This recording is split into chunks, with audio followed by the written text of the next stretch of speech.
যেসব মা বোনেরা মাথার ছেঁড়া চুল বিক্রি করে নগদ টাকা নেন বা হাঁড়ি পাতিল এগুলো কেনেন, তাদের জন্য আজকে বিশেষ করে এই সতর্কমূলক এই ভিডিওটা বেশি বেশি করে শেয়ার করবেন। যারা চুল বিক্রি করেন, মাথার চুল, তাদের কাছে যেন ভিডিওটা পৌঁছে যায়। আমরা মা বোনেরা যখনই চুল আঁচড়াই, আমাদের চুলগুলো কিন্তু কিছু কিছু চুল ছিঁড়ে যায়, কিছু কিছু চুল উঠে আসে। তখন আমরা সেই চুলগুলো চিরুনি থেকে ছাড়িয়ে টুপলা করে এক জায়গায় রেখে দিই। আর তখন যখনই ওই চুলগুলো অনেকগুলো হয়, তখনই আমাদের বাড়িতে আশেপাশে যখনই ফেরিওয়ালা শুনি চুল কিনবো এরকম করে, তখন ওই মহিলাগুলোই ওই ফেরিওয়ালার কাছে যেয়ে চুলগুলো বিক্রি করে, চুলের বিনিময়ে নগদ টাকা নেয়, বাসন নেয়। আর তারপরেই কিন্তু মহিলাটা চরমভাবে ঠকে যায়। আমাদের বাড়ির পাশেই একটা মহিলা এভাবে চুল গুছিয়ে রাখতো। তারপরে একজন চুলওয়ালা ফেরিওয়ালা যখন আসে, তখন তার কাছে যে বলে, ভাই চুলের দাম কত?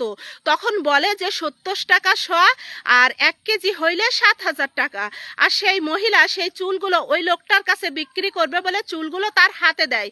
আর তারপরে ওই লোকের ঝুড়িতে থাকে অনেকগুলো পাতিল, ওর ভিতরে একটা পাতিলে সে হাত দেয়, হাত দিয়ে নাড়াচাড়া করতে থাকে।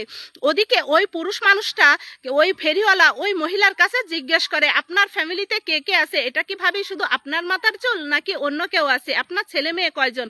আপনার বাসায় বর্তমানে কয়জন থাকে? এভাবে কিন্তু একের পরে এক হ্যান ত্যান প্রশ্ন করে যাচ্ছিল, আর মহিলাটা উত্তর দিয়ে যাচ্ছিল। আর মহিলার হাতে কিন্তু একটা পাতিল ছিল, সে পাতিলটা তার খুব পছন্দ হয়েছিল।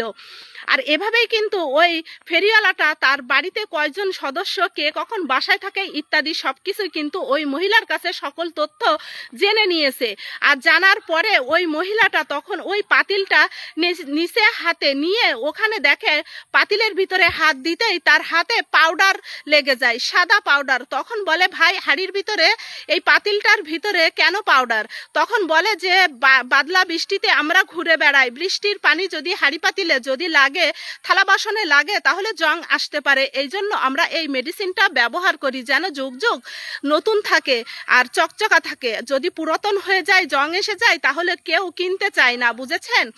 তখন ওই মহিলাটা বলল, আচ্ছা ঠিক আছে, বুঝলাম, আমার এই পাতিলটা খুবই পছন্দ, এই পাতিলটাই আমি নিব। তারপরে বলে যে না, আমার পাতিলটা ভালো লাগতেছে, কিন্তু এর ভিতরে এত পাউডার কেন? তখন বলল যে, ভাবি আপনি পাউডার আপনার হাতে মেখে গেছে, দেখেন, নাকে শুকে দেখেন, এখানে কোনো সমস্যা নেই, কোনো গন্ধ বাতাস কিচ্ছু নেই। তখন ওই মহিলা সরল মনেই কিন্তু ওই পাউডারটা এভাবে মুখে দিয়ে শুকলো। আর শোকার পরেই মহিলাটা কিন্তু ওখানেই অজ্ঞান হয়ে গেল 2-2.5 ঘন্টার জন্য হয়তোবা। তারপরে সেই মহিলাকে সেখানে রেখে তার ঘরের ভিতরে ঢুকে আলমারি খুলে, আলমারি ভেঙে তার স্বর্ণের অলংকার, নগদ কিছু টাকা, 3টা মোবাইল ফোন, চার্জার, যা কিছু নেওয়ার মতো ছিল তড়িঘড়ি করে সমস্ত সবকিছু তার ব্যাগ ভরেই কিন্তু সেখান থেকে নিয়ে চুরি করে সে চলে গেল। আর বেশ কিছুক্ষণ পরে তার বাড়ির সামনে দিয়েই একটা মানুষ হেঁটে যাচ্ছিল, তাকে ওরকম অচেতন অবস্থায় আছে শুয়ে থাকতে দেখে বারান্দায় পোটের পারে, তখন ওই লোকটা তখন ধীরে ধীরে তার কাছে এসে তখন দেখে যে ওর কোনো জ্ঞান নেই। তারপরে আশেপাশের লোকজনকে ডেকে পানি ছিটা দিতেই বেশ 2-3 ঘন্টা পরে তারপরে সেই মহিলাটার আসল জ্ঞান ফিরে আসে। আর তারপরে মহিলার থেকে সমস্ত তথ্যগুলো জানা যায়। আর জানা যাওয়ার পরেই তারপরে এখন আর কি করবে? এখন বর্তমান যুগের মানুষরা যে এত চিটারি বাটপারি করে যে আপনার অর্থ সম্পদ লুটেপুটে খাওয়ার জন্য যে প্রস্তুত হয়ে আছে, আপনি তা নিজেও কল্পনাও করতে পারবেন না। তাই যে সমস্ত মা বোনেরা মাথার ছেঁড়া চুল বিক্রি করেন, আপনাদের গ্রামে বা বাড়ির পাশে যে সমস্ত ফেরিওয়ালাগুলো আপনাদের দাঁড়ে দাঁড়ে যায়, আপনাদের কাছ থেকে কোনো জিনিস কিনতে চায় বা কোনো কিছু বিক্রি করতে চাই, আপনারাও সেই সমস্ত ফেরিওয়ালাদের কাছে কোনো মহিলারা যাবেন না। যদিও বা যান, তাহলে আপনার সাথে করে মানুষ নিয়ে যাবেন।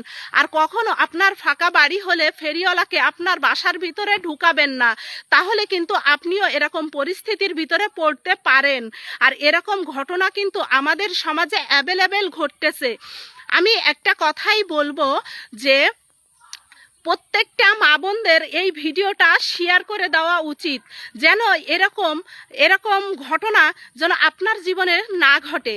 আমি আছে মাথার ছেঁড়া চুলগুলো কখনো কখনো আপনি মানুষের কাছে বিক্রি করবেন না। যদিও বা করার প্রয়োজন হয় তাহলে আশেপাশের লোকজন ডেকে নিয়ে তারপরে বিক্রি করবেন। থালা বাসনে হাত দেওয়ার আগে অন্য মানুষকে সাথে করে নিয়ে হাত দিবেন। নিজে একা একা কখনোই হাত দিবেন না, নিজে একা একা মাতব্বারি করবেন না। তাহলে কিন্তু আপনিও ওই চোরের ফক্করে পড়ে যে আপনার সর্বশান্ত হয়ে যেতে পারেন। যখন তখন আপনার মূল্যবান সম্পদগুলোও কিন্তু আপনি হারিয়ে ফেলতে পারেন। তাই একটু হলেও যদি এই ভিডিওটা আপনাদের মাঝে যদি আপনাদের হয়, যদি শিক্ষামূলক ভিডিও মনে করেন যে এটা সকলের জানা উচিত, সকল মা বোনদের কাছে পৌঁছে দেওয়া উচিত, তাহলে প্লিজ ভাই এই ভিডিওটা একটু শেয়ার করে দেন। সবার মা বোনদের কাছে এই ভিডিওটা পৌঁছে দেন, সবাই যেন সতর্ক হতে পারে। ধন্যবাদ।